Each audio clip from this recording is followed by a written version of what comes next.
বয়সের খাতায় ৪৫ লিখলেও দর্শকের কাছে এখনও উজ্জ্বল প্রাণবন্ত বাংলা চলচ্চিত্রের এভারগ্রিন অভিনেত্রী পূর্ণিমা। রূপালী পর্দায় সক্রিয় না হলেও বিভিন্ন সামাজিক মাধ্যমে তিনি নিয়মিত। তার হাসি, অভিব্যক্তি আর অভিনয় আজও মুগ্ধ করে কোটি দর্শককে।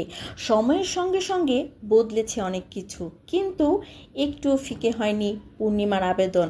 বয়স যে কেবলই একটি সংখ্যা, সেটিরই যেন জীবন্ত উদাহরণ পূর্ণিমা। ৪ দশকের গণ্ডি পেরিয়েও তার সৌন্দর্য, ব্যক্তিত্ব আর প্রাণচঞ্চলতায় মুগ্ধ ভক্তরা। সময়ের সঙ্গে সঙ্গে নিজেকে বদলে নেওয়ার দক্ষতাও তাকে রেখেছে সমান প্রাসঙ্গিক।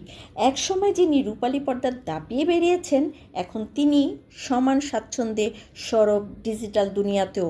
বর্তমানে ফেসবুক, ইনস্টাগ্রাম থেকে শুরু করে টিকটক সহ বিভিন্ন সামাজিক যোগাযোগ মাধ্যমে নিয়মিত দেখা যায় তাকে। কখনো ট্রেন্ডিং গানে অংশ নেন, কখনো শেয়ার করেন নিজের দৈনন্দিন জীবনের ছোট ছোট মুহূর্ত। আর সেসব কন্টেন্টেও দর্শকদের ভালোবাসা আর ইতিবাচক সাড়া প্রমাণ করে পূর্ণিমার জনপ্রিয়তা কতখানি।